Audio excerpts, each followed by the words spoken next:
I believe in constitutional carry, and of course I've stated that position repeatedly. I just do not believe that we ought to have to beg for the exercise of a constitutional right. I don't think we ought to have to pay for it. I'm not in favor of the system that we have in place, but I accept it. It's long been my position that laws are only followed by law-abiding citizens.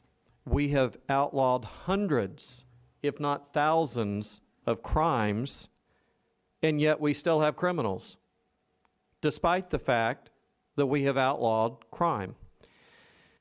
Regardless of what we do today, criminals are unaffected by this. They're still going to be criminals. They're still going to commit crimes.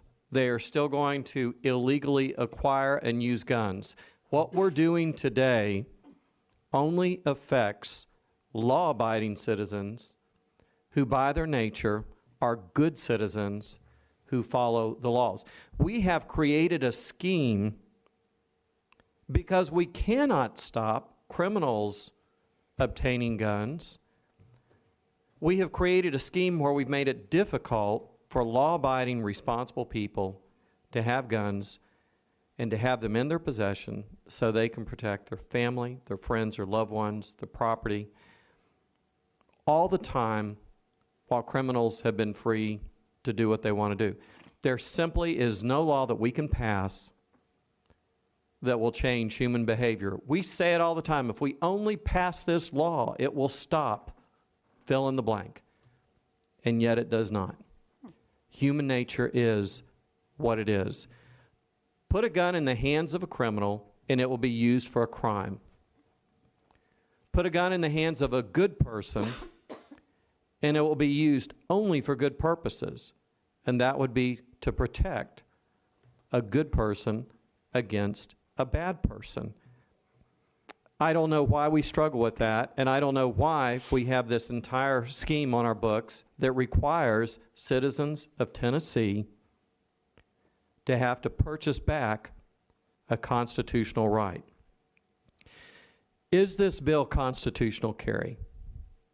Well, for many Tennesseans, they view it as exactly that. And I'm not going to argue with them. I don't believe it's a true constitutional carry bill.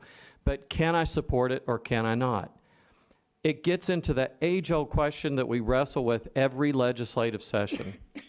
Do we take an incremental gain, as the sponsor addressed, it moves it downfield, or do we hold out for what we really want?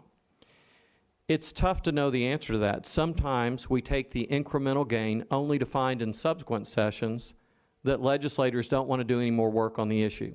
They say, we worked on that a year or two ago, 2 years ago, I'm done. Other times, we take the incremental gain and it becomes a springboard to actually accomplishing what we want. I don't have a crystal ball and I can't predict the future. All I can say is that if this bill passes out of committee, and I am going to vote for it, but if this bill passes out of committee, I simply want to say to the legislators, our work is not done on this bill. Our work is not done on this topic. We are still creating a scenario that law-abiding people are having to follow all these processes or all these laws to be able to protect themselves and their loved ones, and criminals continue to be completely unaffected by this. So with that said, Madam Chair, I want to just challenge the committee to continue to work on this issue. And as the companion bill moves in the House, if there are amendments that are offered to this bill that makes it a better bill, that moves us further down the field, as you so eloquently stated, to the sponsor of the bill, continue to watch this bill, support this bill. It's very possible that this bill winds up on the Senate floor in a different version than what the House version ends up being.